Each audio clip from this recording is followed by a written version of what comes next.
Good morning. So thank you so much for calling in. So we have in the studio 4 veterans here: David Leiden, Bill May, Dave Hammond, and Mike Connors, all Flagler County guys. And we've been talking about patriotism in America today and Memorial Day and leading up to other events in June and July 4th. So happy to have another veteran on the radio with us today. Yeah, no, happy to be with you. And I was able to carry on a tradition I've started up in D.C. A few years ago in the middle of the Mueller investigation and impeachment, and it seemed like everyone was calling everyone a racist or something else. I sent a note out to all the veterans in the House, both sides of the aisle, and said, why don't you guys and gals all meet me tomorrow morning, 6:30 a.m., in front of the Vietnam Memorial Wall. Over 40 members of Congress did. I was thrilled, and we joined the National Park Service and we washed the wall together. And we've done that every year now, including last week, the week before Memorial Day. And, I think with all the acrimony and flame throwing in committees and Marjorie Taylor Greene and AOC about to have a cage match, a few weeks ago, I think Americans need to see that of course we're gonna fight our fights, our political fights, but that also as veterans, when we were out on that plane, tank, ship, what have you, foxhole together, nobody cared about political party, nobody cared about black, white, or brown, or where you came from or anything else. You were all just soldiers or sailors, you were all Americans, and I could tell you what, for sure, our enemies could care less what race, religion, or socioeconomic background you have. All they care about is, are you wearing the red, white, blue or not? And I think we need to have that focus sometime. So great to be with you, and Memorial Day is always a tough weekend for me, for the Green Berets that as a commander I was responsible to bring back, and I didn't. But good to be with a good group of veterans. Very good. Thanks for that image of the members of Congress washing the wall. That's pretty powerful thought. So I wanted to hit on some kind of a few national topics, but also mentioning what is it? I guess it's interesting. You have these local politicians who run locally on local issues, and then they serve locally, and then we have, of course, we also are represented in Washington, D.C. But what does it mean to you to represent this particular area, in D.C.? Well, a few things. Number one, I think I have the best congressional district in the country out of the 435. I'm from Jacksonville, and I'm from Jacksonville. I live on Anastasia Island. A little further south of me, they sell the T-shirts down in Flagler. Don't make me cross the bridge. Whenever I cross the intercoastal, I swear it's like I feel DC washing off of me, literally. and so I'm thrilled.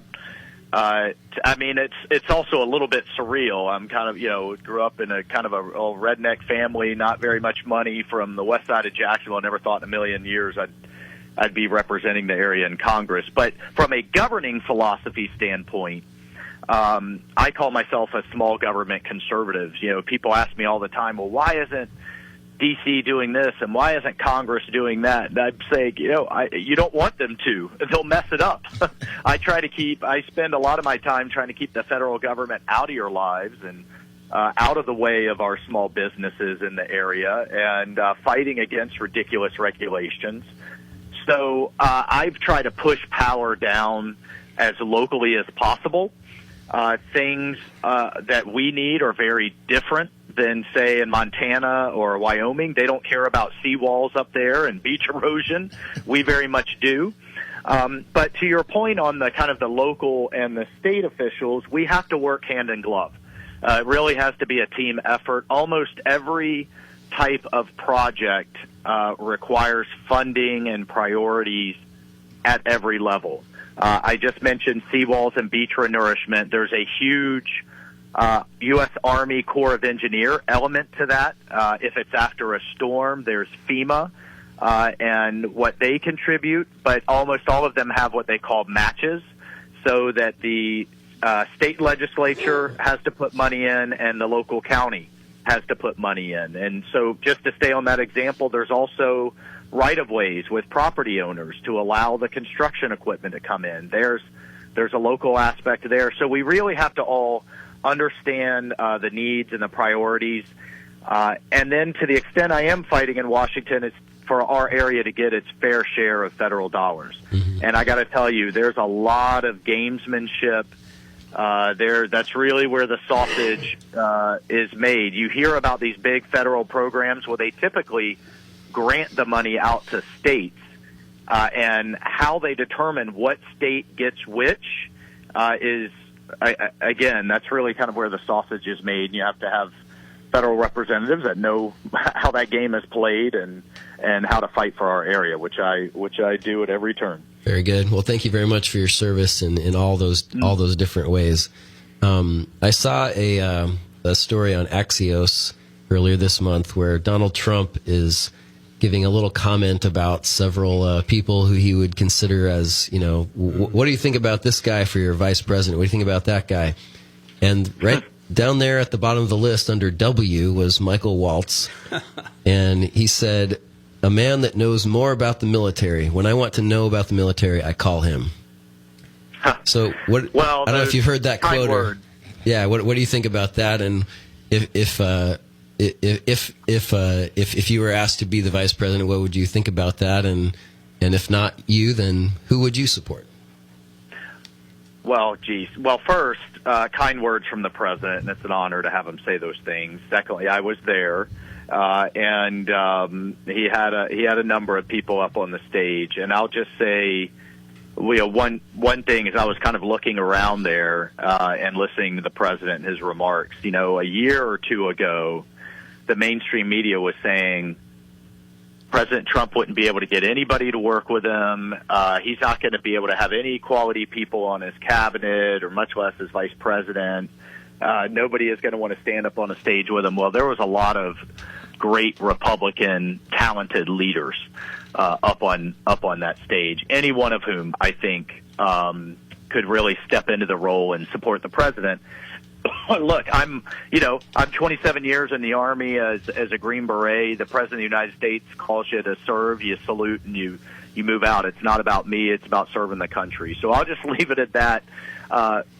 The age-old mistake in Washington, D.C. is for people to start measuring the drapes and measuring the curtains and thinking about what position they want and putting the cart before the horse. Right now, it is dealing with this ridiculous sham of a trial that just happened. It is helping him raise the resources to get his message out of how much better the country was just a few years ago than it is now, and it's about winning a half dozen swing states. And I don't think anybody else should be focused on anything but that, because I'm up there on the front lines in D.C., and I don't think the country will survive another 5 years under Biden's lack of leadership. Look at the Middle East, just one part of the world.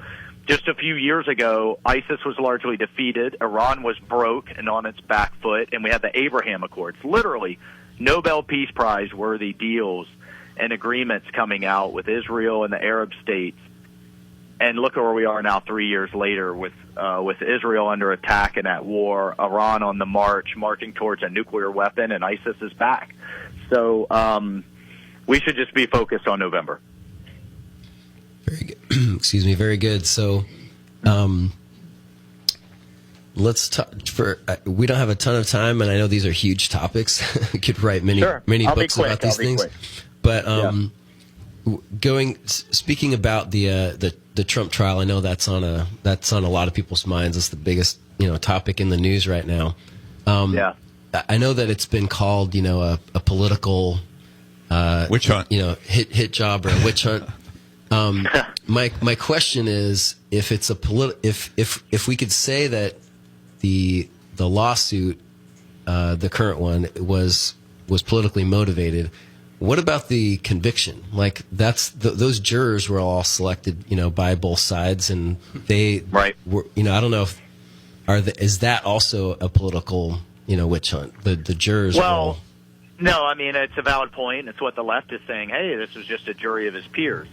Look, we know the venue of a court case has a huge impact on the jury selection. I mean, if you had Hunter Biden up in the charges that he should be up on, I believe, and Joe Biden for that matter, and you put him in deep red Alabama, you're going to get a very different jury pool than you would in Washington, D.C., where 92% of the entire population or Manhattan voted for, right, or Manhattan for that matter. So that's one point. I mean, the Trump team tried repeatedly to change venues.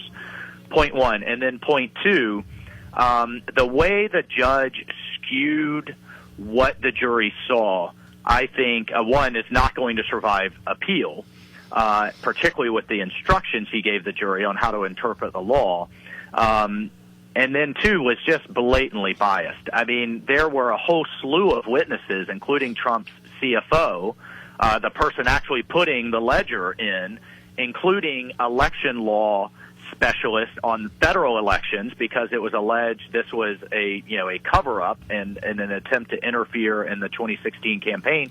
The judge wouldn't allow the defense to bring those witnesses, which was really unprecedented. Usually there's a lot of deference to the defense because we're in a country of innocent until proven guilty. I mean, I could go on and on. I sat in the courtroom last week. There was one instance where Trump's defense made a really strong point, and there was a kind of a pregnant pause, and the Judge Merchant actually looked over to the prosecution and said, "Don't you want to object?" I mean, it was like, and then of course they kind of woke up out of their slumber and said, "Oh, yes, yes," and then he upheld it. So it really was, and I saw it firsthand, an incredibly biased case. And then for anyone who doesn't think that this was election interference, Biden's number 3 official in the Department of Justice wasn't sitting up in Washington, D.C. worried about federal issues. He resigned his position and went and sat at Alvin Bragg's prosecution table. Why? Right? I mean, what? Yeah, I guess he didn't want it to go the way the Fani Willis case went. It really is astounding. And I have to tell you, having worked around a lot of our local judges, they are so worried and concerned, rightly so, about seeming biased or the perception that they're politicized. They won't even take a photo with me in public.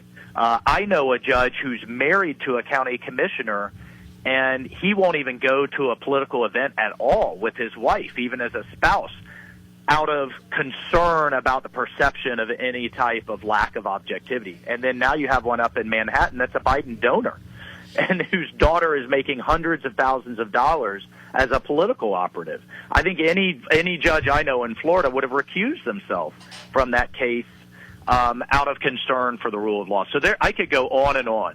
Mm-hmm. But at the end of the day, the Pandora's box is open, and you are going to see red state prosecutors now. You're going to see prosecutors and DAs all over the country,